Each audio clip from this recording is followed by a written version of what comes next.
Turma, eu tive que interromper o vídeo porque estava uma latição de cachorro muito forte aqui. Eu até já ouvi a gravação, não vai atrapalhar para vocês. Eu acho que vai ter um cântico canino aqui no fundo, mas não atrapalha a didática. Mas estava me atrapalhando a concentração, então eu tive que interromper brevemente. E aí então fica em duas partes da aula. É até melhor também porque vocês podem ouvir de maneira mais fragmentada. Quero apresentar com bastante calma os tópicos e eu acho que a gente precisa, se for o caso, é melhor fazer em dois vídeos que em um só. Estava até já me dando aqui coisas, né? A situação estava atrapalhando aqui a minha concentração e eu quero fazer o trabalho com a maior qualidade possível. Faz parte, hoje está rolando uma festa com o condomínio, então a cachorrada fica latindo. Faz parte, mas é porque é o momento que eu tenho para gravar para vocês o conteúdo. Dando continuidade, falando sobre a questão do patriarcalismo e a ruptura com ele e a prominência das mulheres. Nós temos uma série de situações que são bastante interessantes de pensar. Como que essas mulheres têm destaque na narrativa evangélica e são fundamentais para a nova ordem estabelecida pelo projeto Jesus. Então vou citar as mulheres, mas eu vou dar aqui uns exemplos, comentários mais específicos para cada uma, conforme aqui a narrativa. Temos, já falei de Maria, mãe de Jesus, início e fim, primeiro milagre e no ato da crucificação, e muitos outros aspectos. A mulher samaritana, aquela cena da água viva, quando Jesus conversa com a samaritana e os samaritanos eram vistos como gentios, né, como gente que não cumpria a fé judaica, então eles eram considerados impuros. Maria e essa mulher samaritana, ela fica até surpresa quando Jesus estabelece diálogo com ela, quando ele pede água para ela, e aí parece que não tem água, e ele vai dizer que vai dar para ela água viva, ou seja, a água do bem, a libertação, a ideia da beatitude divina. Mas a conversa é uma conversa bilateral, horizontal. As mulheres são tratadas de maneira horizontal na tradição evangélica. Não existe a ideia de dominação, de submissão. A mulher tem voz de igual para igual. O perdão concedido à mulher adúltera, que inclusive é uma coisa bem interessante. Daqui a pouco eu vou falar sobre o perdão também. A importância do perdão para a superação desse ethos econômico patriarcal. Os fariseus tentam, a partir do sofisma, enganar Jesus, né? Manipular. E aí vão perguntar para ele, né, ela cometeu adultério, e aí, o que a gente faz com ela?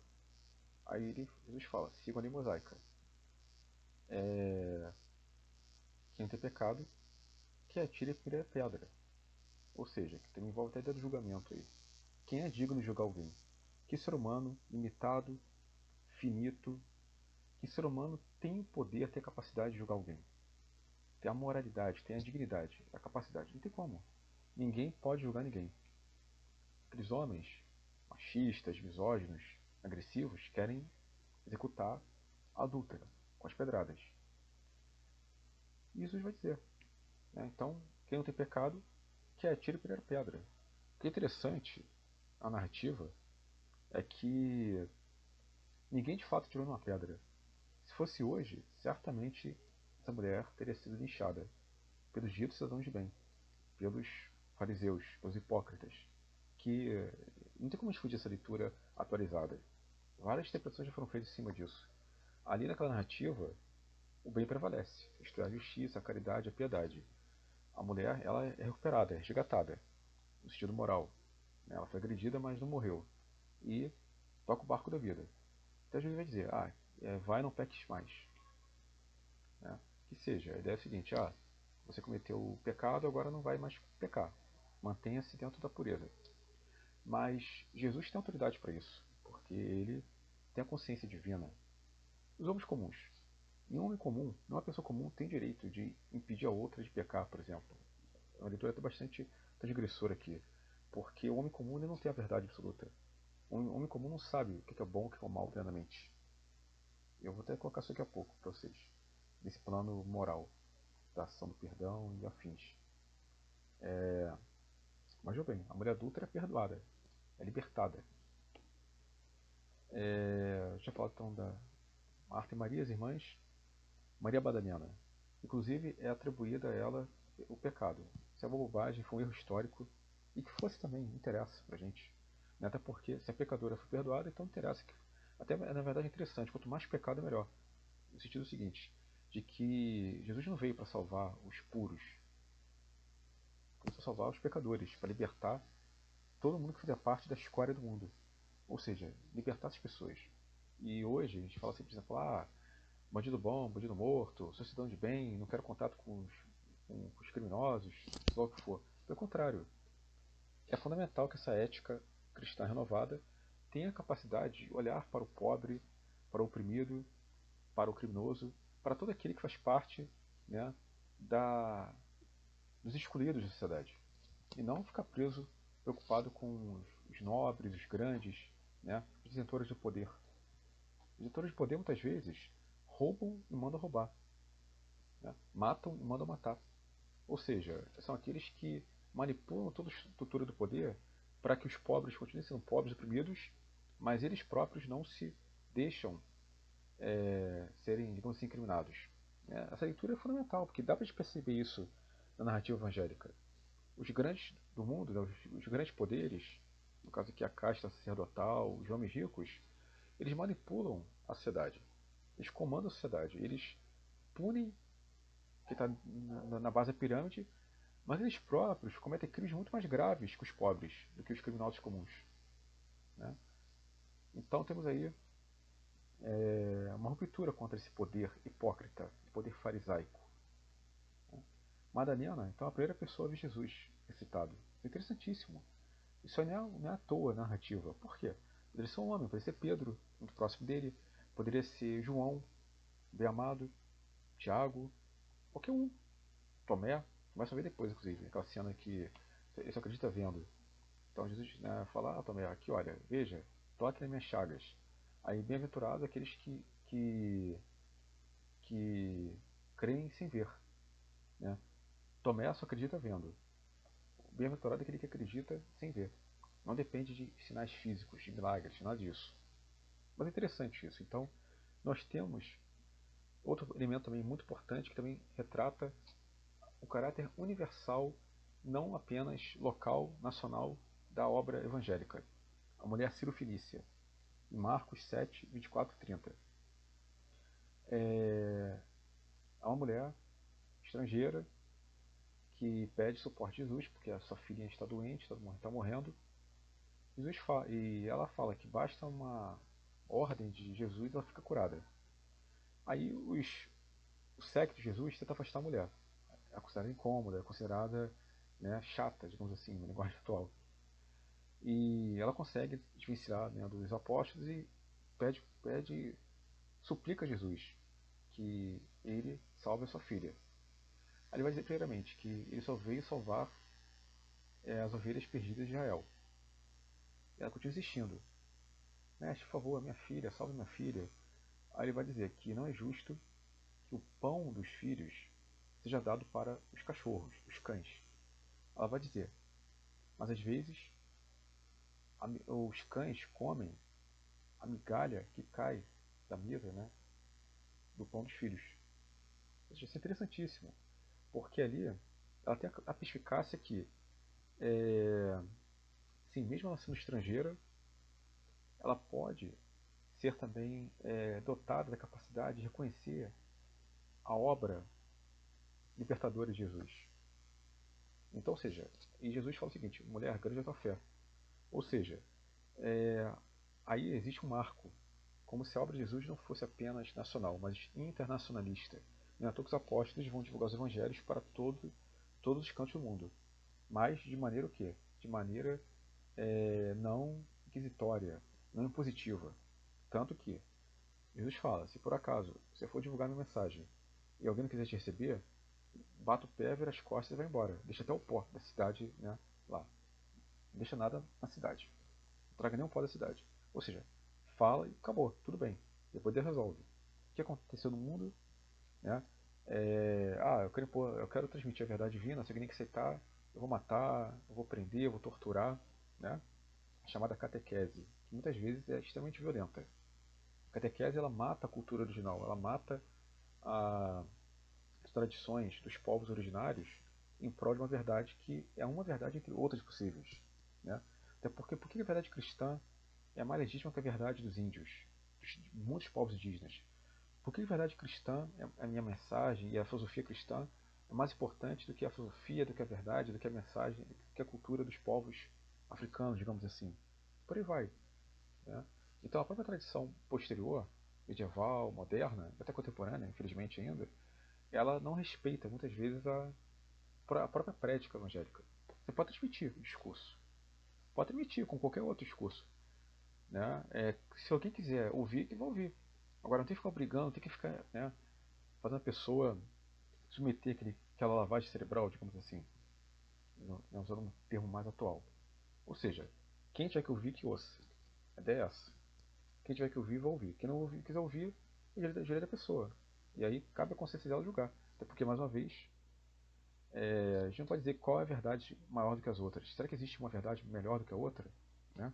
Um ponto muito importante para a gente, que deve nortear a nossa tradição filosófica, política e moral. Temos também outros aspectos bastante incisivos.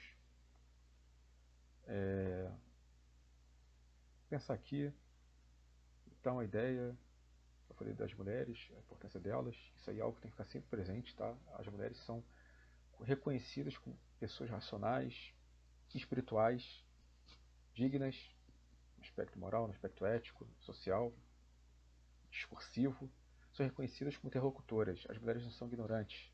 As mulheres não têm que ficar em silêncio, nada falam, nada ouço. Né? Pelo contrário, elas são reconhecidas. Elas podem falar com Jesus, elas falam diretamente com ele. São amadas por ele, no sentido espiritual. Né? São acolhidas. A importância do perdão. Já falei, né? Perdão da dívida, perdão da ofensa. Perdão da ofensa, perdão da dívida. Pedro, né, se aproximou de Jesus e perguntou: quantas vezes deverá perdoar o irmão quando ele pecar contra mim?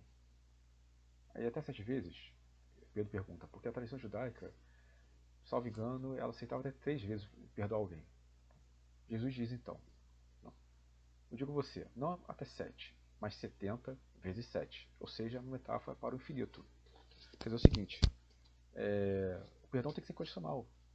E não tem que, ou seja, incondicional e restrito, né, e não vinculado a uma cláusula. Por exemplo, vou te perdoar se você. Não, perdoar sempre. Mas você é bobo, tolo. A ética cristã é uma ética que não tem que estar preocupada com o apego ao mundo, o apego às honras, às tradições. É uma ética da libertação. Logo, o que importa a opinião pública? O que importa o mundo? O que importa é você com Deus e com aquele que ama o Evangelho. Né? Então, ser um cordeirinho perdoando sempre, que seja. Essa seria a lógica. Né? De não ter preocupação com a opinião alheia. Então, perdoar 70 vezes 7. Há leituras fundamentalistas que vão dizer que não, só pode perdoar essa quantidade, tem que multiplicar o valor aí, é isso aí. Não, não é. A ideia é que o perdão é absoluto. Ou você perdoa, ou você talvez vai ser perdoado por Deus. É porque é aquela questão. Como é que eu posso pedir perdão a Deus se eu não perdoo o próximo? Né?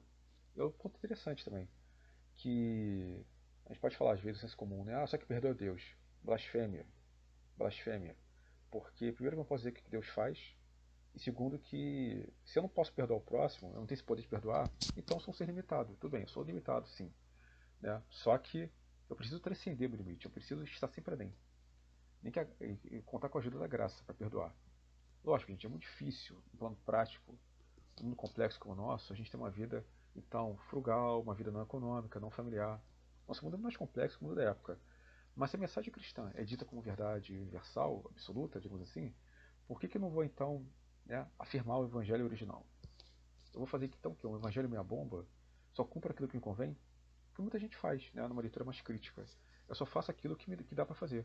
Ou seja, é muito pouco, é muito pobre. É um evangelho mínimo. Tem gente que defende o Estado mínimo, então eu vou defender o evangelho mínimo. Nem 1% do que deve ser feito. É muito pouco, é pobreza de espírito. Né, é farisaísmo. Então você cumpre plenamente, claro, né? Não dá para cumprir tudo, talvez, somos limitados, obviamente. Mas tem que buscar a perfeição. Tem que buscar muito mais de 50%. Tem que buscar 70, 80, 90. E não 10, 20, 30. Como muita gente faz no dia a dia, que sinceramente é a verdade. Não se cumpre o evangelho nessa leitura plenamente. Então, perdoar sempre. É difícil, sim, mas tem que vencer a natureza. Tem que vencer a ideia de honra. Tem que vencer a ideia, né, de tudo aquilo que é vinculado à tradição. Tem que vencer a nossa própria natureza.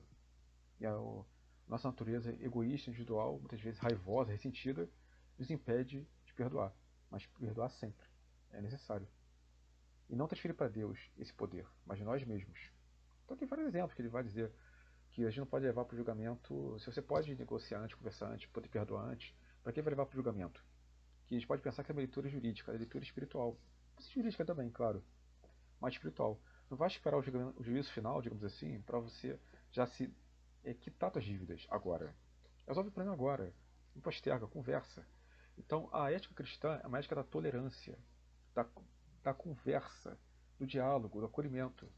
Para que ficar com mal-estar, com ressentimento, com raiva de outro, você pode chegar numa mesa e conversar? É uma ética da conciliação, esse ponto, ética da conciliação, e não da revolta, né, da raiva, do ódio. É uma política da ponte, e não do muro, do amor e não do ódio. Então, um cristão que odeia alguém não é cristão, né? É só alguém que usa a máscara cristã para se promover perante, sei lá, um grupo, a sociedade. Perdoar as dívidas, perdoar as ofensas.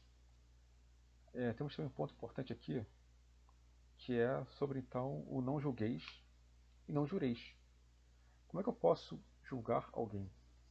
Como é que eu posso ter condições de julgar alguém se eu sou limitado em todos os aspectos? O que a gente mais faz é condenar. Alguém até vive de antemão, sem conhecer a causa, que é um erro grave. Né? A gente quer ter a nossa visão das coisas e impor ela aos demais. Então, por exemplo, como é que eu posso condenar o pecado de alguém, o que ele vai dizer que é o cisco no olho de alguém, se por acaso tem uma trava no meu? Como é que eu posso? É hipocrisia. Eu sou hipócrita quando eu peco e quero condenar o próximo. E muita gente faz isso. Como coloquei no caso da mulher adúltera, foi perdoada. Ali na narrativa, ninguém teve a ousadia de, sendo pecador, agredi-la, jogar pedra nela. Mas se fosse hoje, gente, não é? Quem mais tem esse dom de bem. A gente tem que trazer esse debate plano atual, porque a minha ideia é essa. Né? Tem muita gente que se arroga cidadã, patriota e todo aquele discurso, né, bastante, às vezes, reacionário, mas na prática não cumpre nada dos evangelhos. Né? Até porque se alguém odeia, tem ódio no coração, ela não está cumprindo os evangelhos. Não pode nem mesmo condenar o próximo, não pode nem mesmo criticar o outro. Ela tem que ver a vida dela. Né? Então o cristianismo original ele tem também um viés de não participação nas tendências políticas. Né? Tem que ver a vida libertária. Ou seja, o mundo político é um mundo, sim, importante, óbvio. Né? Só que naquela realidade, se o mundo acabar em breve, para que preocupar com o reino desse mundo? Eu tenho que preocupar com o reino espiritual. Jesus fala, meu reino é deste mundo. Ele está preocupado com o plano espiritual, com a libertação desse mundo físico, e não com o aqui e agora, no plano econômico, digamos assim. A gente tem que preocupar com o aqui e agora na ética, ou seja, fazer o bem agora, não postergar. Mas as necessidades materiais, as contingências materiais, bobagem. Elas não dão ao homem a capacidade de se libertar. Tem outros aspectos muito interessantes também, que é então vinculado à ideia do perdão. Não julgueis, não jureis, ou seja, para que eu não posso jurar em nome de ninguém, nenhum de Deus. Né? E o que a gente mais faz? Jurar em nome da Bíblia, botar a mão na Bíblia e tudo mais. Né? Não pode jurar. Está lá, não julgueis, não jureis. É... Vinculado aqui temos a ideia de não resistência ao mal, que é muito difícil também. Lucas 6,29. Se alguém te bater em você numa face, ofereça-lhe também a outra. Se alguém tirar de você a capa, não impeça tirar a túnica. Lógico, gente, é muito complicado cumprir plenamente essa ideia. Né? No mundo atual, então, complexo, materialista, baseado na honra, baseada, né, na dignidade material, econômica, no renome social, quem é que vai dar outra face? Mas está aqui. Por acaso Jesus revidou as agressões? Os primeiros cristãos revidavam as agressões? Não. Eles eram primeiros e aceitavam aquilo, porque era um martírio, era a aprovação deles. Né? Então hoje a gente fala, a pessoa está preocupada, né, com a honra, vai revidar o mal, vai se armar, né? Até porque amai-vos uns aos outros, não armai-vos uns aos outros. A gente fica preocupado com essa ideia, eu vou matar o inimigo, vou neutralizar o inimigo. Não é complicado isso? Deixa eu pensar assim. Cadê dar outra face? Cadê dar esse exemplo? Lógico, é complicado, muito difícil isso, gente.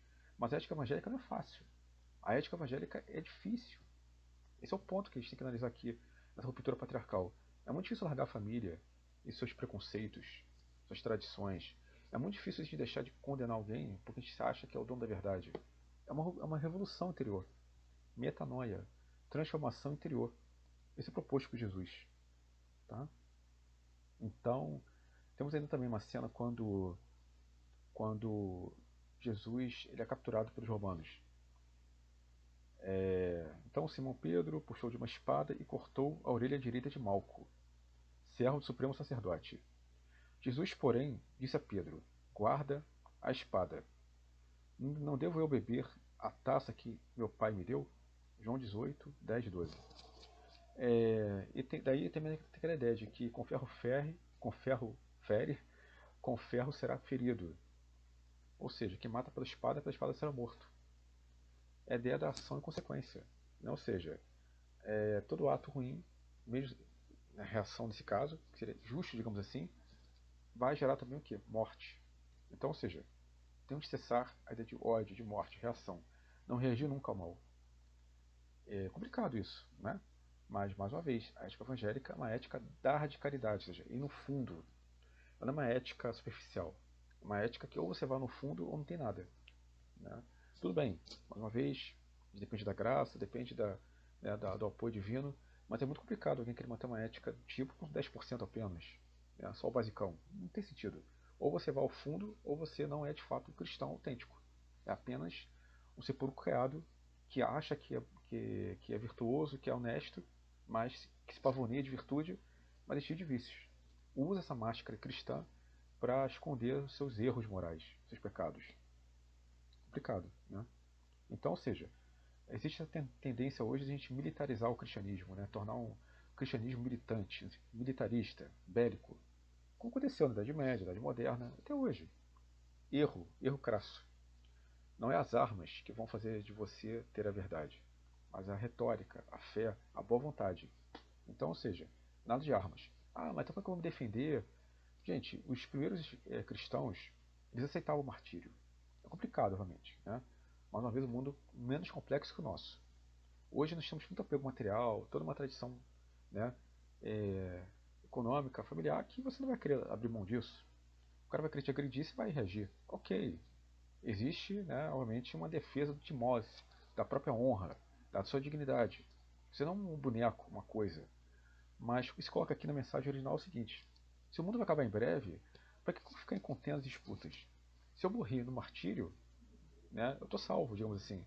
E, claro, se eu morrer de forma como Marte pleno, de forma plenamente consciente da minha fé. A libertação era algo muito digno para eles. Eu considerava isso aí a grande beatitude. Então, lógico, depois a própria Idade Média, né, o cristianismo como um todo, institucionalizado, ele vai adaptar algumas coisas aí. Isso não é atual. Isso vem desde os albores iniciais do cristianismo. Né? Ou seja, tipo, quando o cristianismo já é institucionalizado, já se corrompeu nos aspectos originais. Mas é interessante que, aplicando na prática, a rigor, por que eu vou me armar? Por que eu vou me preocupar com minhas posses? Né? Deus dá, Deus tira. A leitura seria essa. Né? Então ele me deu a vida, pode tirar a minha vida. Por que eu vou me preocupar em me salvar fisicamente? Tem que preocupar com a salvação espiritual. Lógico, gente, mais uma vez, essa aqui é só para a gente colocar, né, o elemento crítico da história. Né? Analisar de maneira bastante incisiva algo que faz parte da nossa formação cultural, digamos assim. E falando em espada, volta aquela questão, quando Jesus diz que não vim trazer a paz ao mundo, mas a espada, vim dividir. Então, tem esse elemento moral, mas também pode ser até social, que às vezes, como eu destaquei, pode ser importante. A gente tem que às vezes romper com a tradição, tem que buscar a vida nova. O que é interessante é que simbolicamente Jesus é o divisor. Ele não é só o cara que une, é o cara também que divide. Mas divide o quê? Divide, né, para a gente poder ter uma novidade, uma revolução, uma renovação interior. Então Jesus, de uma forma, é o diabolos, é o divisor. Né? Ou seja, tem até uma leitura gnóstica que fala isso, que não existe oposição entre Deus e diabo. Na verdade, eles fazem parte de uma grande confluência. Ou seja, o bem e o mal não existem, de fato, plenamente. São apenas aspectos da realidade. Nós temos o aspecto bom e o aspecto mal. Né? Então, nós precisaríamos saber lidar com essa harmonia para que a gente possa ter uma vida plena. Ou seja, a gente não quer cordeirinhos, né? Aquelas pessoas que pensam em conta própria, de maneira autônoma, que rompam com aquilo que entrava a sua evolução moral e espiritual.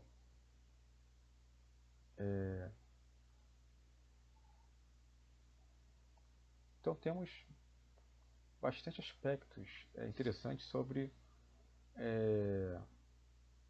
essa ruptura com o velho mundo, né? Que é uma ruptura diabólica no sentido que a riqueza não vale nada, a riqueza atrasa, né? Os preconceitos atrasam. Ou seja, dividir, separar o homem desse mundo arcaico. O não reconhecimento do mundo material. O reino de Deus não seria um reino material, mas espiritual. Então essa ideia de uma pátria cristã, uma pátria evangélica, bobagem. Não tem que fazer isso. O Brasil, país cristão, por exemplo, país de Deus, não tem nada disso. A ideia é fazer o quê? O mundo físico é um mundo que é fadado ao fracasso, à decadência. Nasce, cresce, morre. Então não tem como fazer algo espiritual eterno no mundo físico, temporal. Meu reino é deste mundo. Se meu reino fosse desse mundo, lutariam os meus servos, para que eu não fosse entregue aos judeus. Mas agora o meu reino não é daqui. Ou seja, João 18,36. É a ideia de que esse projeto, digamos assim, esse projeto evangélico, ele é realizado aqui no início. Caridade, amor ao próximo, justiça, mas a realização dele é espiritual, não é aqui agora.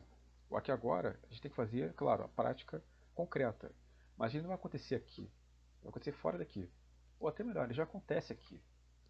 O reino de Deus já acontece aqui, mas não com um ato físico, como um ato de um palácio, poder. Nada disso. Acontece aqui quando você ama o próximo.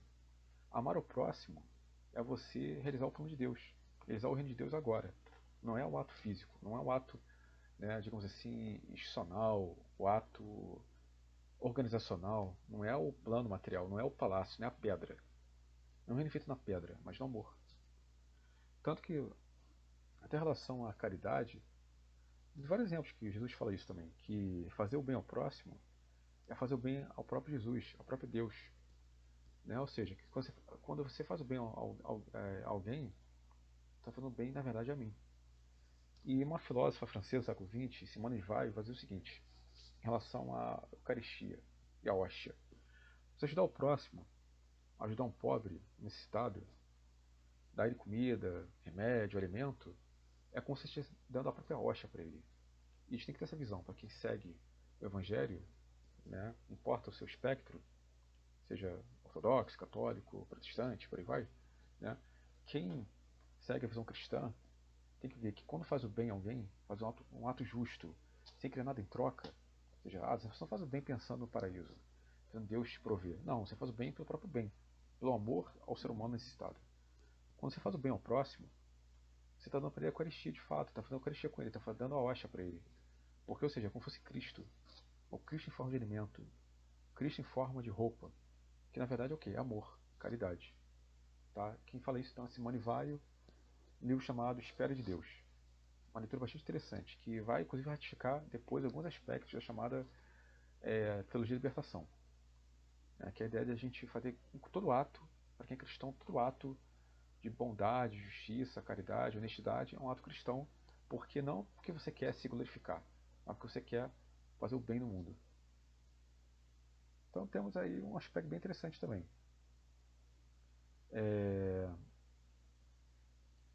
Mesmo Jesus, ele não se considera moralmente bom. Ou seja, que sentido?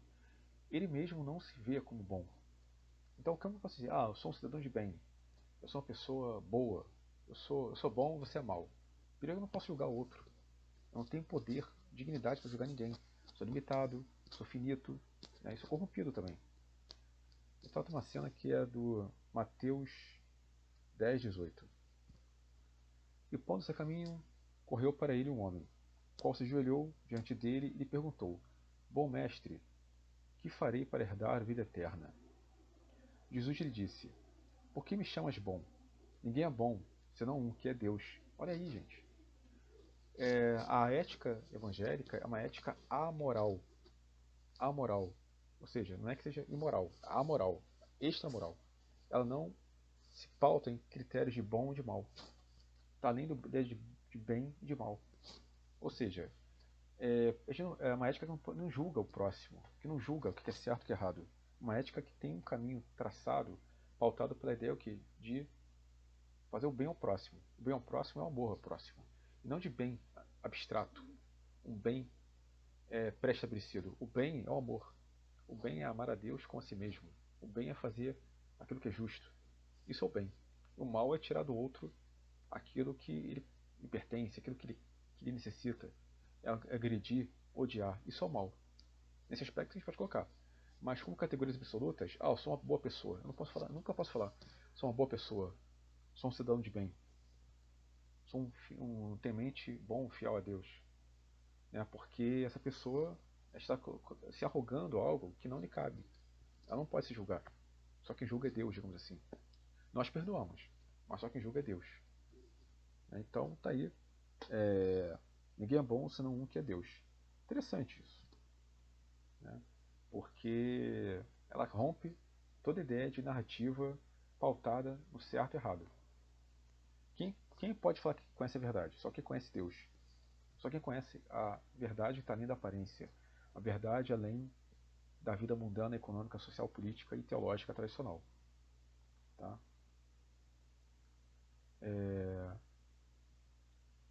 Então nós temos essas práticas originais do cristianismo um traço proto-comunista e proto-anarquista.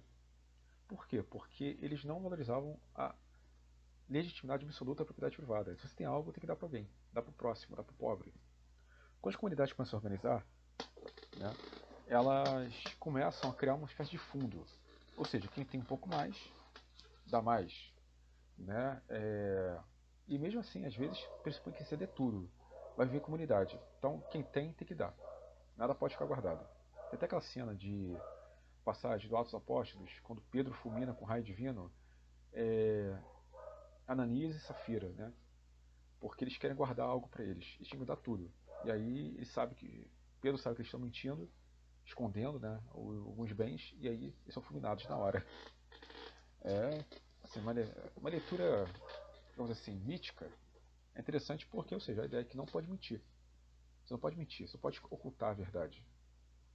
Fala-se tanto hoje que a verdade vai libertar, né? Não há nada de oculto que não seja revelado. Né? Então, a ideia é essa, ou você dá tudo ou tá fora. E é interessante por quê? Porque quando eles não reconhecem a dignidade da propriedade privada da riqueza, eles pensam que a vida individual não tem valor, a vida social, no sentido familiar. Você tem que pensar a vida comunitária. Então, vão trabalhar coletivamente, vão viver em comunidade. É proto-comunista por isso. Não é porque eles querem o fim do Estado, uma revolução no estilo marxista. É proto-comunista, que o comunismo não é só isso. O comunismo é o quê? É uma vida onde tudo pertence a todos. Onde todos cooperam, todos trabalham de maneira isonômica, equânime. Lógico, levando em conta as necessidades materiais de cada um, mas que são também que existem. Não foi à toa que Jesus multiplicou o pão e o peixe para alimentar as massas. Não foi só de alimentação espiritual que eles tiveram. Tinha necessidade material. Que é isso aí, mais uma vez, a confiança em Deus.